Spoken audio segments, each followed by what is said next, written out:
Welcome to Speak Out Charlotte. I'm your host, Jim Puckett. Thanks for joining us tonight.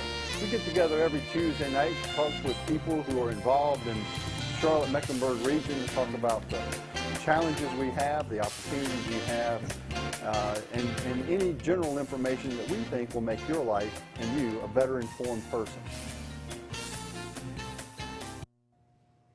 Thanks for joining us this evening. I have a quasi-regular guest on with us from pundithouse.com. It's becoming that, isn't it? It is becoming that. Christian Hine. Christian, thanks for being back with us. Jim, always great to be here. Christian and I met many years ago when I was first wandering around in politics, and he was a young man with a little bit of free time, and so we put him out handing out brochures and pounding in stakes and working polls, and have really stayed kind of in the political.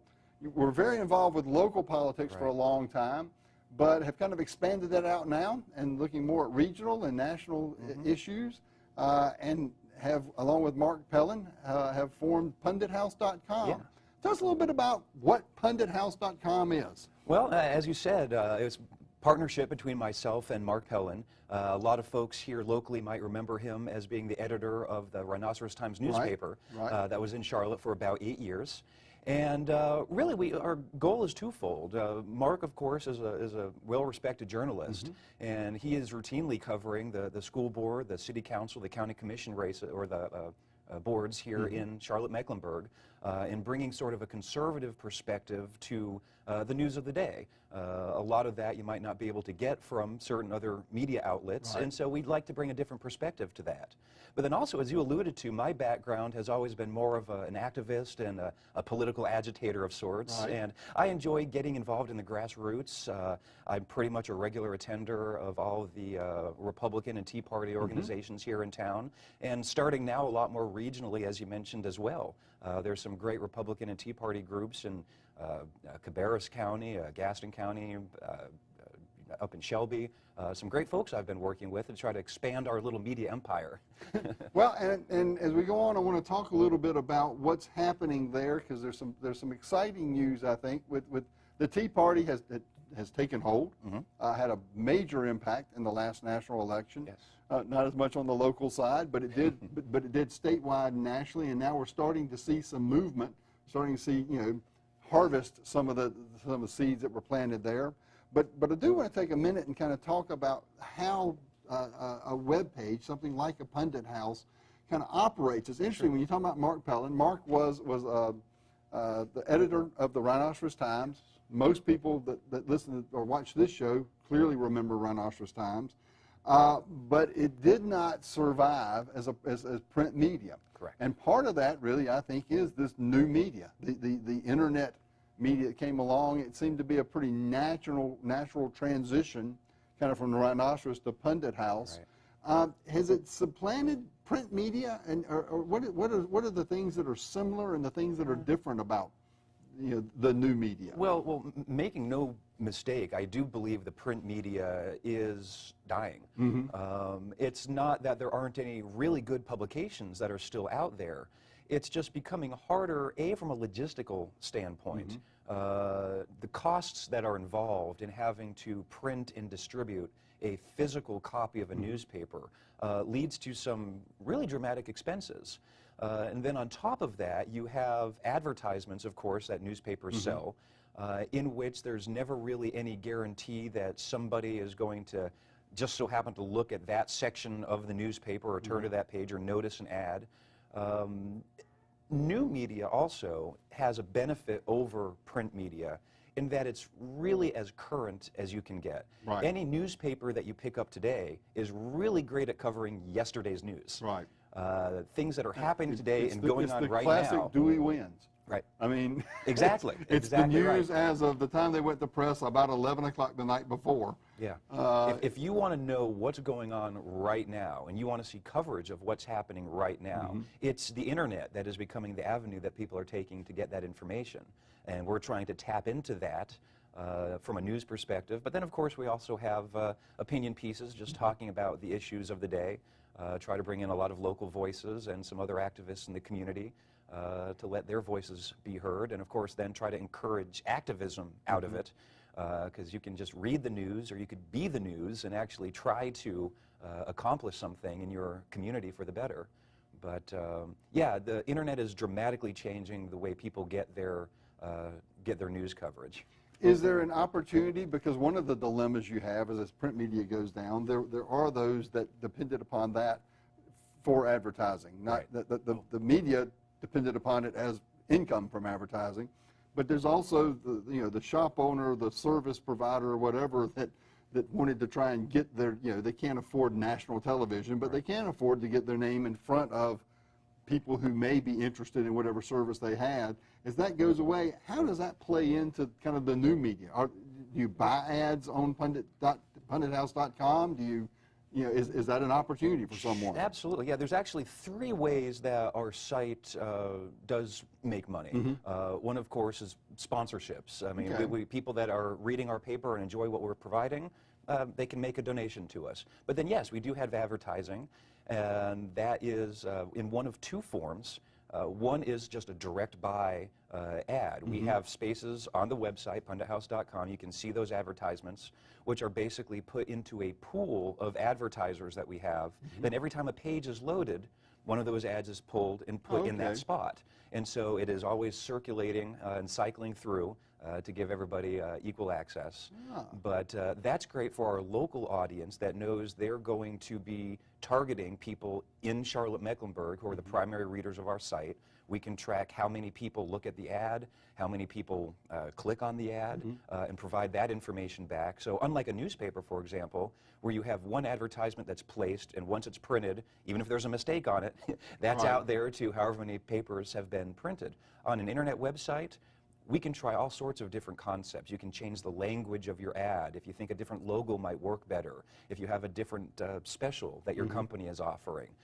Those can, on a daily basis, just be updated and that ad be circulated instead of a different one, all for the same cost on a monthly basis. And so we can track how well you're reaching our audience and help you gear your message to better get a return on your investment. So as opposed to print media, which may be I buy 5 ads a month or whatever it is, yours basically you would someone would purchase ad space for a month at a time. Yes. And at least some portion of the time you're on the front page. Yes. I mean there is that as they rotate through, because that's the one thing that many of us who are not the new media we haven't quite figured out is where does the money come to support that. But I think it's also important to realize that adds some credibility. I mean, one of the things that print media did have was, while they had to, there was ethics involved, they also had to at least be able to maintain a certain standard to maintain advertisement. So, I mean, I'm a free market guy. I actually, like the idea of it's one thing for Christian Hine to, blog his opinion to the world. There's no real check to that.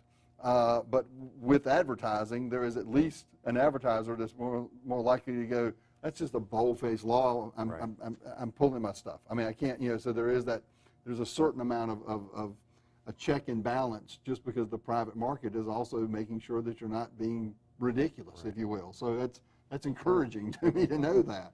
That's interesting. Well, I guess that's, the market always finds a way, both for the news and for that. Right. Let's talk, and then also one kind of follow through is you talk about. I know Pete Callender was a guest on here not too long ago. There's also this notion of Google and search engines and those folks that also kind of go out and they pay fees for, depending on how much you're getting, how many hits you're getting, and that type of thing. So that's also kind of the second or a third section of how you kind of support yourself, I suppose. Right. Well, Google is a fascinating tool, not just as a search engine, but the way that they crawl the websites with they call them spiders or robots, and they can determine sort of keywords. They understand what the concept of a website is about. And what it does, when you have the Google ads embedded, it can look at the pages of the website and then pull an advertisement that really kind of fits into the market that your page is about. So obviously we're a political website, and so you'll notice that on some of the Google ads that we have, there's a lot of political organizations that end up with ads on our site. Now that's not something that we handle directly. Right. Anybody, any business can go to Google, or Facebook for that matter, and put in a targeted audience that they're trying to reach. and say, I have a budget, I want to reach people that are interested in this topic, that live in this demographic area. And Google just knows that, hey, someone's logging onto a website, they're in Charlotte, Mecklenburg, they are interested in politics because they're reading a political website, so let's put the ads that people have bought from us that are geared towards that audience on the website. And so it's really a way to kind of niche target the audience you're reaching. And when you buy an ad like that, you know exactly how many people are reading the ad and how many people are clicking on the ad. In print media, that's simply not possible. Right. You could say that you print 100,000 newspapers. Are 100,000 people actually picking up and looking at every single page? Not necessarily. So it's a much easier way to target and track the success that you're having with your advertising program. It's pretty amazing. As a business owner, that's something that you know, advertising is one of those things that you feel like you have to do, and it's so very difficult now to figure out where you put your money. And the bigger issue is, how do you know for a fact that somebody actually saw the thing? Right. I remember what in my days of campaigning, that I would take out ads. I can remember taking out an ad, and it may have been Rhinoceros Time, that I flipped through and looking for my ad, and missed it. I mean, you know, it's one of those. I was like, so how effective is this if I open this up looking for my ad, knowing what it looks like, and somehow or another, because I didn't dwell on each page, it's like, I'm gonna flip through and make sure it printed the right way. I flipped from the front to the back, and I was like, okay, so I'll flip a little slower. You know, wait for next week's so edition. then you really wonder, you know, so that's pretty interesting. Let's talk a little bit about your activism. You're right, the Tea Party kind of sprang from, you know, unlike what I think the Democrats are wanting to try and do in 2012, which is manufacture a revolution, really did just, it sprang from a distrust of government and frustration with government, grew and grew, had a major impact, and we now have in place people that kind of came through the Tea Party movement. And not only that, we have people, particularly on the Republican side of the aisle, who kind of got the message and have now started to be, you know, they've been elected to office, and they're starting to have some impact. And we were talking earlier about, you know, the FairTax, which is kind of floated around out there with no one really, it wasn't really a cause for very many people who were in office. But apparently the new group is kind of bringing that back around and saying, hey, we want to change, and this might be it. Let's talk about, kind of what the FairTax is, and then how that's impacting locally and even federally. Exactly. Well, the FairTax actually it's a nonpartisan bill. Right. So it's not a Republican or Democrat thing. But you're right. I think a lot of folks in the Tea Party movement have adopted the issue as sort of a cause célèbre because they view it as it would be a dramatic transfer of power back from the government back to the people. Right. And there's a lot of folks on both sides of the aisle. That's kind of what spawned the Tea Party movement, recognizing that government has gone well outside of its boundary, and whether it's big government or big business or the lobbyists, there is so much influence in Washington and in policy that really has so little to do with the taxpayer and the citizen anymore. Right. And people had to stand up and say, hey, wait a minute, we're the ones that elect you, you work for us. And these are the things that we care about. But the FairTax has actually been around for quite some time. It's been in the news a lot recently, and in a moment I'll describe more about what it is on the national level. But it's been in the news a lot recently because our neighbors to the south, in South Carolina, due to a lot of strong activism by a number of folks down there, John Steinberger and a lot of folks part of South Carolina for fair taxation, they have now a bill in their state House of Representatives to essentially create a fair tax on a state level. And so what this would actually do, if passed, would be to completely eliminate the personal income tax of South Carolina, the 7% personal income tax. It would completely eliminate the 5% corporate income tax of South Carolina.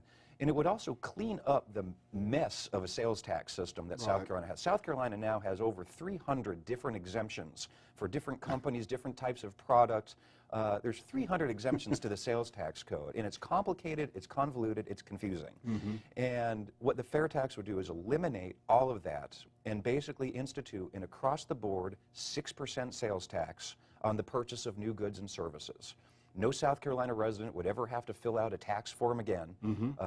It would become a business mecca. The 10 states, or actually there's only 9 states now in the country that have no income tax. These are the fastest growing economically states in the country. States like Florida and Texas. This is where the jobs are going. They're fleeing the high tax states of California, of New York, of Michigan, and they're flooding to these areas where the tax climate is so much better. That's where the jobs are going. That's where the growth is. And so the idea was to create something, a mindset like that in South Carolina. And this will have dramatic impact here in North Carolina, here in Charlotte in particular. Yes. Because when a number of companies can look just across the border and see that suddenly they could set up shop and not have any corporate tax liability, any personal income tax liability, just the paperwork that goes into figuring out what deductions and withdrawals you have to take from your employees, all that's gone. And it would just be a giant opening up, going into business sign into South Carolina down there. Well, and actually what it would do is it would fuel what's already happening. I mean, without that, there's an awful lot of businesses that have jumped across the state line.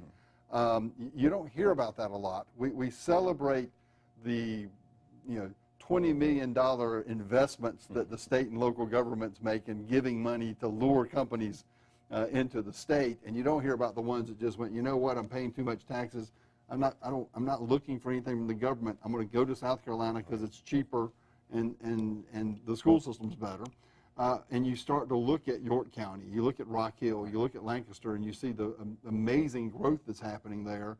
I can only imagine what FairTax does. And the thing that Raleigh doesn't understand, and many people in Charlotte don't understand, is much of the manufacturing is at the state line already. I mean, Siemens, which is making a huge investment, is literally on the state line.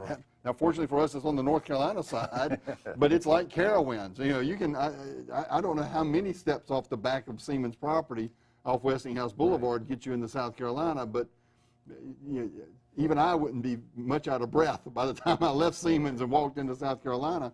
This is the type of thing that the North Carolina legislature, and my guess is they may start to pay attention, but I don't know about the governor. Well, but it's certainly not the governor. The governor's more interested in finding specific businesses that she likes and wants to give specific investment grants to. Government picking and choosing winners or losers. South Carolina, for example, just maybe 2 weeks ago, Amazon.com, the bookseller, was planning a manufacturing or a distribution plant in Lexington, I believe.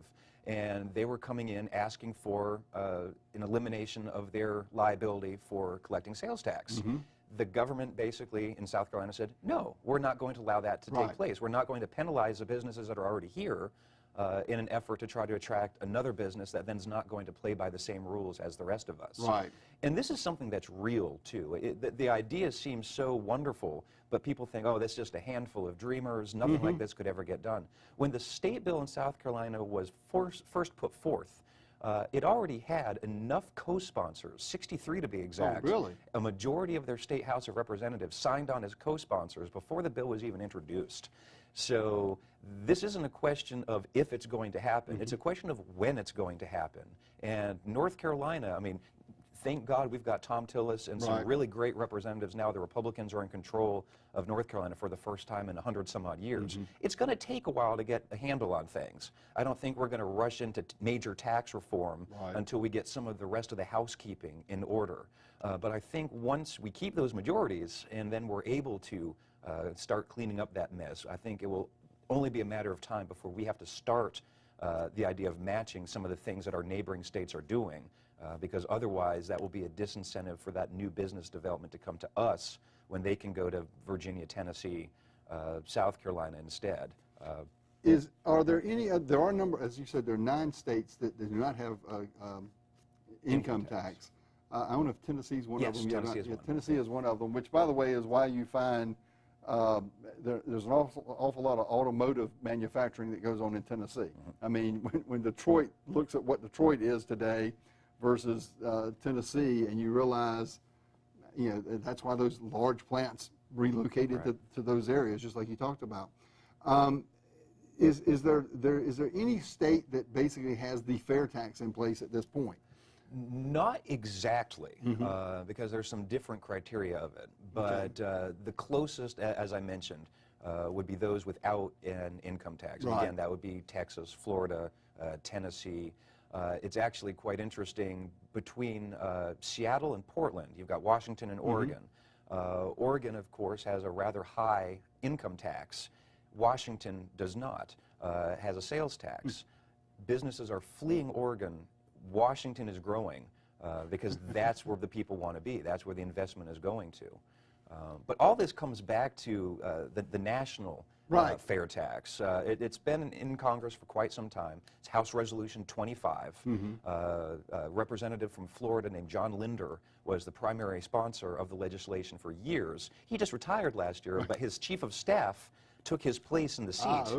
His name is Rob Woodall, and so he is now the primary co-sponsor. And at the national level, we actually do have 61 additional co-sponsors, Republicans and Democrats, that are interested in doing this. And what the fair tax does on a national level is it eliminates the personal income tax, it eliminates the corporate income tax, eliminates payroll taxes, so that's your Social Security and Medicare, the gift tax, the estate tax, the alternative minimum tax, let's see, capital gains and dividend taxes, the estate tax. These are gone. Title 26 of the United States Code, the income tax is gone, erased from record. IRS is gone. And essentially, it is all replaced with a very simple national sales tax. It is a consumption tax. So every time you choose to go and purchase a new good or service, the tax is already included in the price of the product you buy, and it equates to at a revenue neutral rate, meaning we're still spending the amount that we are now, because this isn't a spending reduction bill, this is a revenue collection bill. So it's revenue neutral, but it's 23%.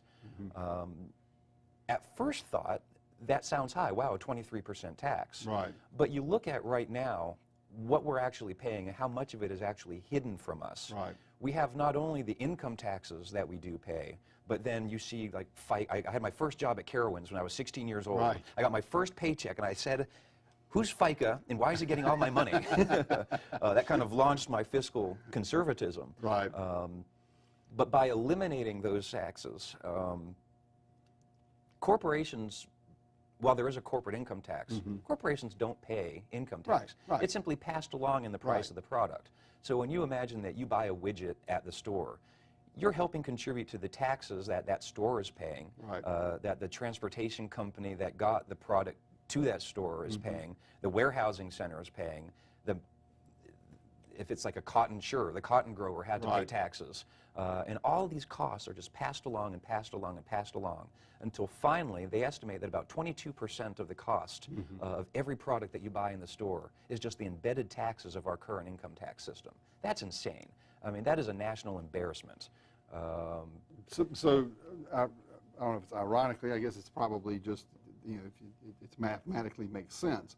You really end up probably with not even prices changing substantially. Because what happens is, for a $100 item, and under this scenario, well, currently today, a $100 item, about $22 of that $100 is covering the taxes back down the line. That all the corporations are paying, that they're paying for their employees, all of those things, they have to build that in. It costs them, you know, $80 or $70 to make the widget. They have to put about $20 worth of taxes in there, you know, and then they've got $10 that they might head towards profit, etc.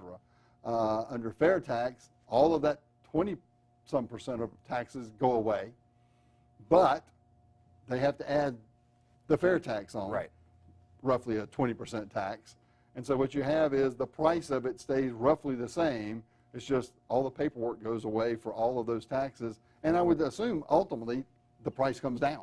Well, just because suddenly you're not having to do as many things, you know, not just the tax, the cost of the tax is significant. Yeah, it will all be very market driven, and it will probably depend per industry, because there are some, for instance, part of that tax reduction right now, corporations are paying half of your Social Security and Medicare taxes. So that 7.65% that really belongs to you, but the company is keeping instead to pay their portion of the tax on it, they would then have the ability to say, well, we've already allotted that towards your compensation, and so we'll go ahead and give that to you as the employee, or we can use that money for reinvestment or to lower the costs that we have of our product. And so in some semblance, some prices may go up a little bit, some down, some people's incomes may go up a little bit, some down, but overall spending power, which is the important part, Right. spending power does remain roughly equal to what it is now. But, and the great part of all this is government gets smaller. yes. The notion, I mean, look, to me, I'd be more than willing to pay 1% more if I knew the IRS went away. Yeah. Forget the idea that I might actually pay less, just the whole notion of eliminating that type of bureaucracy, which is a significant, an amazing amount of money. Oh, yeah. It costs just to take the taxes from us. They estimate that every year in this country, approximately $265 billion goes into individuals and corporations simply trying to comply with the tax code. That's not actually taxes that they spend and give to the government. Over and above. That's lost productivity. That's Wow. that's all the programs that you need, the calculus model that you need to figure out what you. There's 70,000 pages of tax code in this country. Just figuring out what your income is takes entire divisions of corporations just to make sure that they're in compliance. That's wasted productivity. Those individuals could be contributing towards the bottom line of that company by developing a new product, by finding a way to be more efficient, by joining the sales team and going out and giving the product away so people could try it. But instead, that money is just lost in the complex nature of the code that we have. Well, for those of us that have followed the FairTax, it has always, I think the sticking point's always been, it seems like such a mountain to overcome that it would never happen. But I do believe if a state ever did it, Yeah. if you ever have that example, then suddenly you can point to it and go, you know, if one can do it, the other 49 can do it. Exactly. If all 50 states can do it, then the U.S. government ought to be able to do it. And from what you're telling me, South Carolina is at least poised to be able to pull that off. Is the new governor supportive, or do we know yet? The new governor has done a remarkable job of keeping her mouth shut on a number of issues.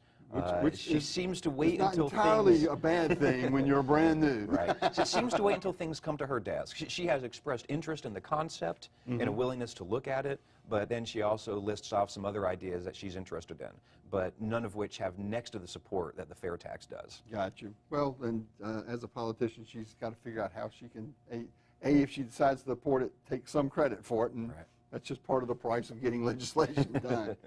Well, it's been great. We appreciate it. As always, the 30 minutes flies by. Wow, yes.